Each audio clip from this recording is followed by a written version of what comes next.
Dengan mesin inline 4 atau 4 silinder segaris, Yamaha mengakhiri musim 2023 tanpa satupun kemenangan Grand Prix dan bersama-sama KTM menjadi pabrikan tanpa kemenangan GP di musim lalu.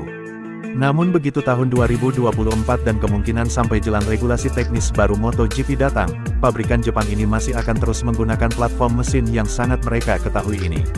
Sementara itu pabrikan lain menggunakan mesin V4 yang menurut Gigi Dalikna merupakan platform mesin terbaik MotoGP karena memiliki potensi output performa lebih besar. Begitu baru-baru ini Gigi masih menganggap mesin INLINE 4 sebenarnya bukan solusi buruk untuk MotoGP. Saya pikir V4 adalah konfigurasi terbaik untuk MotoGP. Kalau tidak, saya akan melakukan sesuatu yang berbeda ketika saya datang ke Ducati. Pembalap Italia itu dikutip dari GP1, namun perlu dicatat bahwa Quartararo menang dengan mesin 4 silinder segaris. Jadi menurut saya solusi ini pada dasarnya tidak buruk. Anda hanya perlu memilih kompromi yang berbeda karena terdapat karakteristik yang berbeda.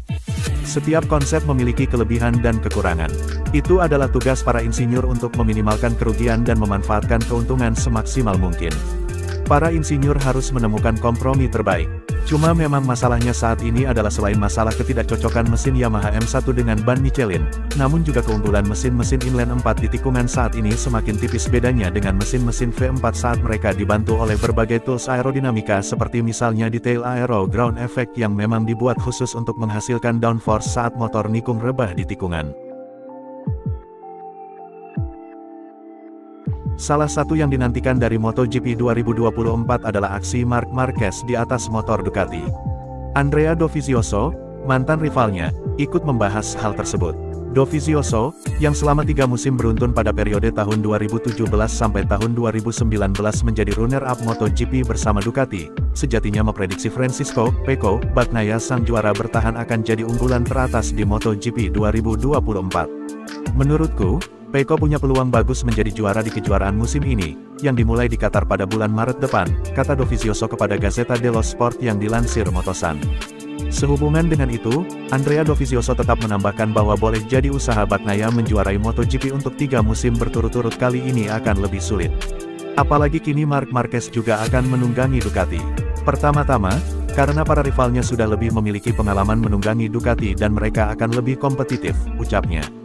Selain itu kita harus menambahkan faktor kedatangan Marc, seseorang yang kita prediksikan bakal tangguh sedari awal dan bisa secara konstan bersaing untuk posisi-posisi atas, sebut Dovizioso. Sejak debut di MotoGP pada 2013, Marc Marquez rutin menunggangi motor Honda yang sudah mengantarnya ke 6 gelar juara dunia kelas primer secara beruntun dalam periode 7 musim. Musim ini ia bakal debut dengan motor Ducati bersama Gresini dan Dovizioso meyakini MM93 bakal penuh ambisi untuk bisa kompetitif lagi. Sosok yang pensiun di musim 2022 itu meyakini Bagnaia akan kembali jadi pesaing gelar juara, tapi rider seperti Marc Marquez bisa menjadi faktor yang memberikan tantangan besar. Menurutku tidak ada yang bisa membantah bahwa Pecco saat ini adalah yang paling berpengalaman di antara mereka, para rider Ducati, dan jelas punya keunggulan besar. Tapi aku berharap Marquez, bahkan dengan pengalaman minim mengenai motor itu dan waktu yang singkat untuk adaptasi, bakal memberikan tekanan besar kepada para rider Ducati mengingat kita semua tahu ketangguhannya dan bagaimana ambisinya musim ini, tutur Andrea Dovizioso. Sekian, kabar Dunia Maya.